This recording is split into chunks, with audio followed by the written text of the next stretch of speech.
Hello student, welcome back to my channel Aakash lecture. Student, आज की इस वीडियो में आप लोगों को बताने वाला हूं कि जीव विज्ञान में पास होने का सबसे ज्यादा, सबसे बेहतरीन और सबसे सरल तरीका बताने वाला हूं। आज की इस वीडियो में अभी तक आपने कुछ भी नहीं पढ़ा है बायोलॉजी में मेरे प्यारे बच्चों, तो बिना पढ़े बिना याद किए 100% गारंटी है टीचर खुश होकर पूरा का पूरा नंबर देगा और 100% गारंटी आप पास हो जाओगे। मेरे प्यारे बच्चों, अब तक आप बायोलॉजी में कुछ नहीं पढ़े हो तो बिल्कुल टेंशन लेने की जरूरत नहीं मेरे प्यारे बच्चों। आज की इस वीडियो को देखने के बाद आपके पास इतना ज्यादा कॉन्फिडेंस आ जाएगा कि जीव विज्ञान के पेपर को आप कभी भी किसी वक्त पास कर सकते हो। मेरे प्यारों, जो पूरा का पूरा अनुभव शेयर करने वाला हूं, हर साल वीडियो बनाता हूं, हर साल बच्चे जाते हैं इस ट्रिक की मदद से और हर साल पास होके आते हैं और कमेंट में भर भर के आता है कि थैंक यू सर, बायोलॉजी में हम लोग बहुत अच्छे नंबर से पास हो गए हैं। तो मेरे प्यारों, जो आज की इस वीडियो देखने के बाद आप भी ऐसा ही कमेंट करने वाले हो कि जीव विज्ञान में अगर कुछ नहीं आ रहा ना, देखिए मेरे पास सब कुछ है मेरे प्यारे बच्चों। देखिए यह 2025 का मेरे पास पेपर है, वो भी किस विज्ञान का? जीव विज्ञान का। जीव विज्ञान का पेपर है हमारे पास और इस जीव विज्ञान के पेपर को मैं सॉल्व करने वाला हूं और 70 में 70 नंबर बिल्कुल आज आप लोगों को पक्का कराने वाला हूं। इस ट्रिक के मदद से मेरे प्यारों, जो गारंटी है मेरा कि आपका 45 से लेकर 50 नंबर के बीच आप लोगों का आ जाएगा मेरे ट्रिक की वजह से।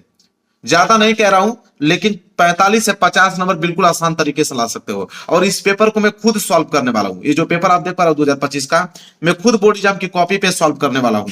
तो बिल्कुल टेंशन लेने की जरूरत नहीं है, जीव विज्ञान में आप पास हो गए। समझ लीजिए, इस वीडियो को अगर क्लिप आपने कर दिया है तो बिल्कुल आप पास हो, कोई रोक नहीं सकता आपको जीव विज्ञान में। तो मेरे प्यारों, जो वीडियो को लाइक कर देना, चैनल पर नए हो तो चैनल को जरूर सब्सक्राइब कर लेना।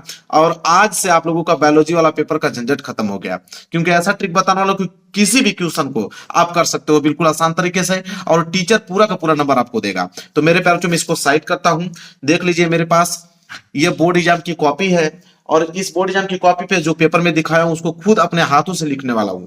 हर एक क्वेश्चन को लिखने वाला हूं मेरे प्यारों। बस आप वीडियो को अच्छे तरीके से ध्यान से देखिए, जो जो ट्रिक बताऊंगा पूरा का पूरा ट्रिक आपको फॉलो करना है। सबसे पहला ट्रिक मेरे प्यारों, आप समझिए, सबसे पहला ट्रिक क्या है। ध्यान से जो जो मैं कह रहा हूं ना उसको पूरा का पूरा आपको अच्छे से सुनना है। पहला ट्रिक यह है कि किसी भी प्रश्न को छोड़ना नहीं है, ठीक है, और सादा पेज तो बिल्कुल नहीं छोड़ना है मेरे प्यारों। अगर किसी भी प्रश्न को अगर आप छोड़ देते हो तो मेरे प्यारों आपको मिलेंगे 0 नंबर, क्योंकि अगर उस प्रश्नों के अटेम्प्ट नहीं करोगे तो 0 नंबर ही मिलने वाले हैं, ठीक है। और क्या करा कि अगर किसी भी प्रश्न का उत्तर ना आए तो इस ट्रिक से लिखना, टीचर खुश होकर पूरा का पूरा नंबर देगा। अगर कोई प्रश्न नहीं आ रहा है तो मैं आपको ट्रिक बता रहा हूं, उस ट्रिक को फॉलो कीजिए, उस ट्रिक की मदद से आप अच्छे नंबर ला सकते हो। और क्वेश्चन को तो आपको छोड़ना नहीं, क्वेश्चन को छोड़ोगे तो एक भी नंबर नहीं मिलेगा। अगर क्वेश्चन कर दे तो मान लीजिए 5 नंबर का क्वेश्चन है, क्वेश्चन अगर जिस ट्रिक से अगर मैं बताऊंगा अगर उसको फॉलो कर लोगे, अगर उस ट्रिक लगा दोगे तो 5 में गारंटी मेरा पैर बच्चों की 3 नंबर आपको मिलेगा ही मिलेगा। इस बात को मैं 100% गारंटी लेता हूं, ये मेरा दावा है कि 5 नंबर में 3 नंबर तो आपको मिलेंगे ही मिलेंगे। तो मेरे पैर कौन सा वो ट्रिक है जो कि आपको अप्लाई करना है, देखिए। सबसे पहले देखिए इस पेपर को, यह पेपर है आपका 2025 का, वो भी जीव विज्ञान का पेपर है। अब मेरे प्यारे बच्चों, सबसे पहले इसमें क्या आता है? बहुविकल्पीय प्रश्न आता है। सबसे पहले इसमें आप देखोगे ना तो बहुविकल्पीय प्रश्न आता है। एक चीज आपको बता देता हूं कि बहुविकल्पीय में कोई ऐसा नहीं है कि जो आपको बता दे कि नहीं यह ऑप्शन कर दोगे तो सही हो जाएगा। मेरे प्यारे बच्चों, बहुविकल्पीय में आपको लगाना पड़ेगा ट्रिक। कौन सा ट्रिक लगाना पड़ेगा? तुक्का वाला। अब आपकी किस्मत है कि आप सही कर पाओ उसको। जैसे मान लीजिए कि आपने पढ़ा कि यहाँ पे बोला है कि टेपिटम परत का कार्य होता है, मान लीजिए आपने यहाँ पे बी वाला ऑप्शन लगा दिया, ठीक है। तो अगर बी वाला अगर आपका सही हो गया तो बहुत अच्छी बात, नहीं सही हुआ तो भाई उसका काम कोई मतलब नहीं है। तो ऑब्जेक्टिव क्वेश्चन पे आपको तुक्का ही लगाना है। जैसे पहले का अगर आपने दूसरा लगा दिया तो अगर आप दूसरा क्वेश्चन करने वाले हो तो दूसरे वाले क्वेश्चन पे आपको मान लीजिए कि पहले वाले पे दूसरा लगाया था तो इसमें आप तीसरा लगा दो, ठीक है। इस वाले में आप चौथा लगा दो, इस वाले में आप दूसरा लगा दो, ऐसे करना है, ठीक है। देखिए, अगर आपको क्वेश्चन नहीं आ रहा है तो आपको यही काम करना पड़ेगा। अगर आंसर आपको सही सही नहीं मालूम है ऑब्जेक्टिव क्वेश्चन का तो आपको तुक्का ही लगाना पड़ेगा। किसी का बी रंग दो, किसी का दूसरा रंग दो, किसी का तीसरा लिख दो, ऐसे ही लिखना पड़ेगा आपको। अगर मान लीजिए कि इसमें आपके 4 प्रश्न हैं, 4 में से अगर 2 सही हो गए या 3 सही हो गया या आपकी किस्मत साथ दे दिया तो चारों के चारों सही हो गए, तो ये ऑब्जेक्टिव क्वेश्चन का है, तो किस्मत के ऊपर डिपेंड करता है। सबसे ज्यादा इंपॉर्टेंट है लिखने वाला प्रश्न है। अगर मान लीजिए यहां से आपको ट्रिक बताता हूं कि आपको कॉपी में कैसे लिखना है। यहां पे आपका स्टार्ट होता है अति लघुत्तरीय प्रश्न और प्रश्न नंबर दूसरा, ठीक है। तो जैसे अति लघुत्तरीय प्रश्न करना है तो सबसे पहले आप मेरे प्यारों चो करोगे क्या कि आप सबसे पहले ट्रिक की मदद यही करना है कि सबसे पहले हेडिंग पे फोकस करना है। सबसे पहले हेडिंग, एग्जामिनर आपका आंसर चेक करने से पहले आपकी हेडिंग देखेगा कि आपने हेडिंग सही लिखा है कि नहीं। तो अगर आपको अति लघुत्तरीय प्रश्न कर रहे हो तो आपको यहाँ पे लिखना पड़ेगा कि अति लघु उत्तरीय प्रश्न, अति लघु उत्तरीय प्रश्न, ये आपकी मेन हेडिंग होनी चाहिए, क्योंकि आंसर से पहले एग्जामिनर जो होता है वो हेडिंग को चेक करता है। अगर हेडिंग बिल्कुल आपने सही लिखा है तो एग्जामिनर उसी से तुलना कर देगा कि नहीं आंसर भी आपने बिल्कुल सही लिखा होगा। तो अति लघु उत्तरीय प्रश्न आपने ये मेन हेडिंग बना लिया, ठीक है। उसमें आप दूसरे का क कर रहे हो, ठीक है। देखिए प्रश्न दूसरे का क है, ठीक है। तो यहाँ पे प्रश्न दूसरे का अगर मान लीजिए क करने वाला बोला, शुक्राणुओं को पोषण प्रदान करने वाली कोशिकाओं के नाम लिखिए, ठीक है। अब देखिए यहाँ पे आपको करना क्या है, प्रश्न उत्तर दूसरे का क। अब मेरे प्यारों जो यहाँ पे लिखेंगे आप प्रश्न उत्तर संख्या, क्या लिखेंगे, प्रश्न उत्तर संख्या दूसरे का क। तो यहाँ पे दूसरे का क्या लिखेंगे आप क। तो प्रश्न उत्तर संख्या दूसरे का क, नीचे आप स्केल की सहायता से आपको लाइनिंग खींचना है ताकि अच्छा लगे। तो प्रश्न उत्तर संख्या दूसरे का क आपने कर दिया, ठीक है। तो देखिए जब आंसर आपको लिखना है तो आंसर कैसे लिखना है उसको देखिए। तो आंसर लिखते समय आपको क्वेश्चन भी नोट करना है। जैसे बोला है कि शुक्राणुओं को पोषण प्रदान करने वाली कोशिकाओं के नाम, तो ये नहीं कि डायरेक्ट उसका नाम लिख दे, नहीं तो नाम नहीं लिखना है। नाम लिखने से पहले आप ये प्रश्न को उतारिए, ऐसे लिखेंगे कि शुक्राणुओं को पोषण प्रदान करने वाली कोशिकाओं के नाम, ठीक है। ये आप लिखेंगे, यहां पे लिखेंगे पहली लाइन यहां पे कि शुक्राणुओं को जैसे मैं बता रहा हूं ऐसे ही काम कीजिएगा, पूरा का पूरा नंबर मिलेगा। शुक्राणुओं को पोषण शुक्राणुओं को पोषण प्रदान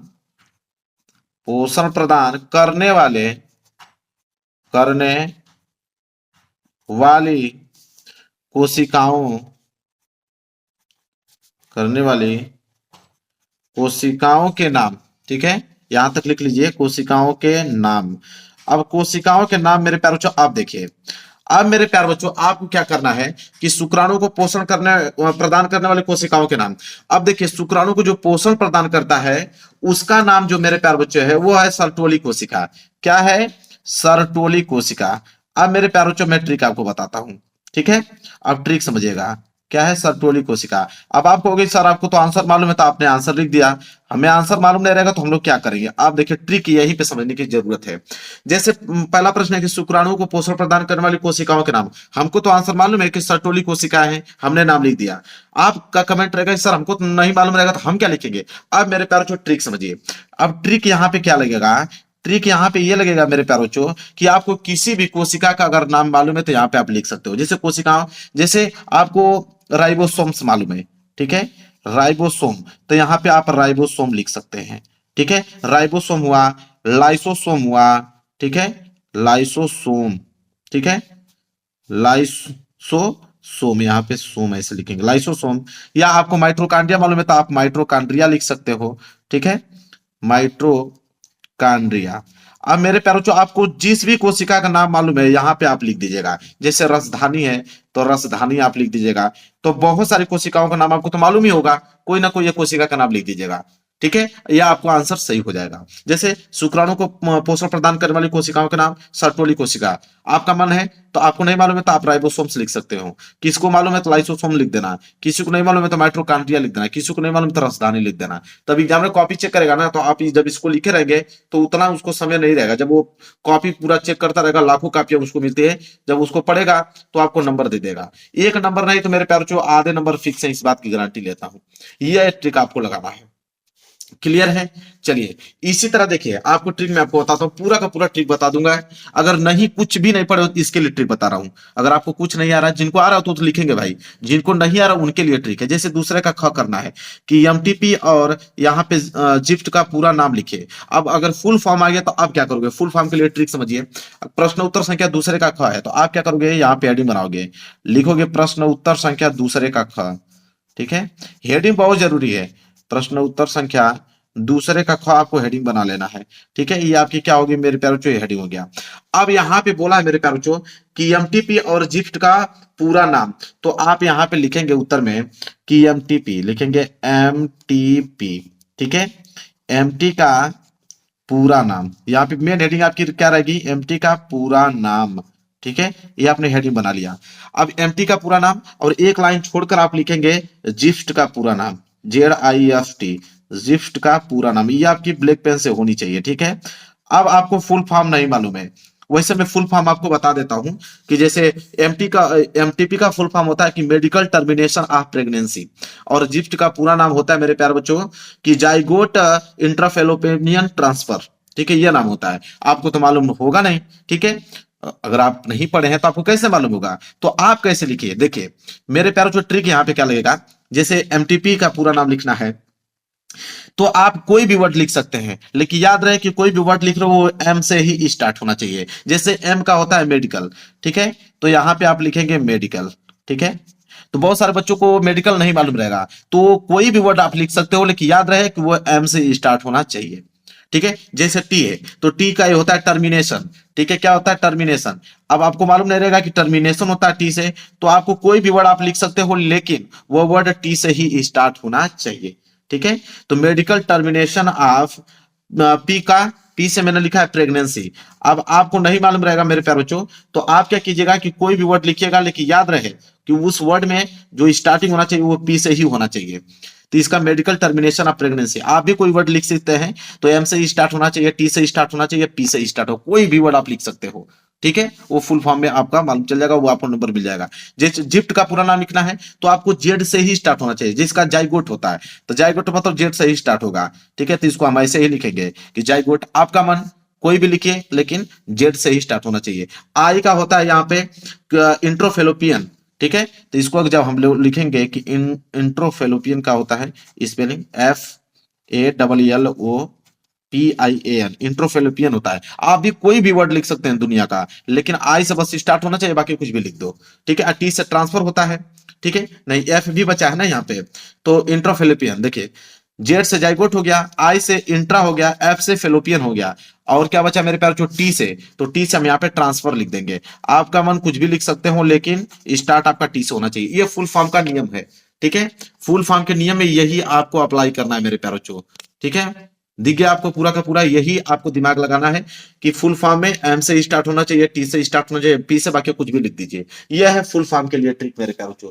क्लियर है, कोई दिक्कत आप लोगों को नहीं होना चाहिए। चलिए, तो यह था एक एक नंबर वाले प्रश्नों का मैंने ट्रिक बता दिया। ऐसे देखिए, आनुवंशिकता की इकाई क्या है, तो आनुवंशिकता हेडिंग डालकर आनुवंशिकता के बारे में कुछ ना कुछ अपना लिख दीजिएगा। ठीक है, इसी तरह एक एक नंबर वाले को सब हेडिंग बनाकर आपको ऐसे लिखना है। ठीक है, अब देखिए मेरे प्यारो बच्चों, यहाँ पे जैसे यहाँ पे एक प्रश्न आपको पूछ दिया, जैसे ये वाला प्रश्न है, जैसे अफीम क्या है तो अपने बारे में लिख दो। अफीम क्या है, यह किस पौधे से प्राप्त होता है, ये तो अपने से बना के लिख दोगे। मेन ये है, जैसे इस तरह के बड़े प्रश्न अगर आपको डिफिकल्ट वाले आ गए, जैसे बोला है कि क्लाइनफेल्टर एवं टर्नर सिंड्रोम में गुणसूत्रों की संख्या कितनी होती है। ठीक है, और गुणसूत्रों की संख्या अगर मान लीजिए पूछ लिया, तो कैसे आप इसका ट्रिक लगाओगे। ठीक है, अगर आपको आंसर नहीं मालूम है तो सबसे पहले मेरे प्यारे बच्चों, हेडिंग क्या है, लघुत्तरीय प्रश्न। लघुत्तरीय प्रश्न में आप तीसरे का ख वाला कर रहे हो। ठीक है, तो मेन है आपकी हेडिंग। तो हेडिंग आप तुरंत बनाएंगे, यहाँ पे लिखेंगे कि लघुत्तरीय प्रश्न, क्या लिखेंगे, लघुत्तरीय प्रश्न तीसरे का ख। तो लघुत्तरीय प्रश्न लिखेंगे, अब प्रश्न उत्तर तीसरे का ख, तो यहाँ पे आप प्रश्न उत्तर संख्या डाल देंगे। प्रश्न उत्तर संख्या तीसरे का ख, तो तीसरे का ख करें, नीचे आप अंडरलाइन कर दीजिएगा। तो प्रश्न उत्तर संख्या तीसरे का ख क्या पूछा है कि क्लाइनफेल्टर एवं टर्नर सिंड्रोम में गुणसूत्रों की संख्या। तो सबसे पहले आप मेरे प्यार जो यही से हेडिंग बना लेंगे। एक आपका क्लाइनफेल्टर हेडिंग बन जाएगी, दूसरी हेडिंग हो जाएगी टर्नर सिंड्रोम। तो क्लाइनफेल्टर आप हेडिंग बना लेंगे। पहला क्या लिखेंगे यहाँ पे, क्लाइनफेल्टर। तो चलिए यहाँ पे हम लोग हेडिंग बनाते हैं, लिखेंगे हम लोग क्लाइन फेल्टर, ये हमारी क्या बन गई, मेन हेडिंग बन गया। ठीक है, ब्लैक पेन से। ठीक है, नीचे हम लोग ऐसे कर देंगे, हेडिंग आपका बन के तैयार हो गया। अब आपको मालूम है कि इसमें गुणसूत्रों की संख्या कितनी पाई जाती है। ठीक है, तो देखिए हम लोग बनाकर कैसे क्लाइन लिखेंगे, लिखेंगे क्लाइनफेल्टर सिंड्रोम से। देखिए मैं पहली लाइन तो यहीं से स्टार्ट करेंगे, यहां से कि क्लाइनफेल्टर, डायरेक्ट गुणसूत्रों की संख्या नहीं लिखना है कि मान लीजिए कितना पाया जाता है। वैसे क्लाइनफेल्टर में 47 गुणसूत्र पाए जाते हैं, ये नहीं कि बस हेडिंग डाल के 47 लिख दिया, नहीं ऐसा नहीं लिखना है, आपको ऐसे बना के लिखना है कि क्लाइनफेल्टर सिंड्रोम से, सिंड्रोम से, सिंड्रोम से पीड़ित लोगों में, ऐसे बना के लिखना है कि क्लाइनफेल्टर सिंड्रोम से पीड़ित लोगों में, क्या लिखेंगे, पीड़ित लोगों में, पीड़ित लोगों में गुणसूत्रों की संख्या, ऐसे। ठीक है, थोड़ा एक लाइन बढ़ा चढ़ा के लिख देंगे, गुणसूत्रों की संख्या, गुणसूत्रों की संख्या 47 होती है। अब मेरे प्यारों बच्चों बहुत सारे बच्चों का कमेंट आएगा कि सर हमको नहीं मालूम रहेगा कि 47 होती है, तब क्या लिखेंगे? अरे मेरे प्यारों बच्चों कुछ नहीं मालूम रहेगा तो आप कुछ भी लिख दीजिए। 37 होती है, 57 होती है, 68 होती है, लिख दीजिए कुछ भी। लेकिन आपको ऐसे लिखना है कि क्लाइनफेल्टर सिंड्रोम से पीड़ित लोगों में गुणसूत्रों की संख्या 47 होती है। नहीं मालूम है तब 52 लिख दो, नहीं मालूम है तब 37 लिख दो। कुछ भी आप ऐसे लिख सकते हो। ये आपकी देखिए कितना सुंदर लग रहा है। जब एग्जाम में बस हेडिंग को पढ़ेगा जी, यहाँ से एक लाइन पढ़ेगा, आंसर दे देगा आपको पूरा नंबर। ठीक है। इसी तरह दूसरी हेडिंग क्या थी मेरे प्यारे बच्चों? वो था टर्नर सिंड्रोम। तो एक लाइन छोड़ के यहाँ पे आप डाल देंगे टर्नर सिंड्रोम। ठीक है, टर्नर सिंड्रोम। ठीक है, ये आपकी हेडिंग हो गया। और इसमें आपको लिखना होगा तो फिर आप यही वाली लाइन उतारेंगे, लिखेंगे जिससे क्लाइनफेल्टर सिंड्रोम से, तो आप लिखेंगे आप टर्नर सिंड्रोम से, लिखेंगे टर्नर सिंड्रोम से, सिंड्रोम से पीड़ित पीड़ित लोगों में गुणसूत्रों की संख्या, लोगों में गुणसूत्रों की संख्या,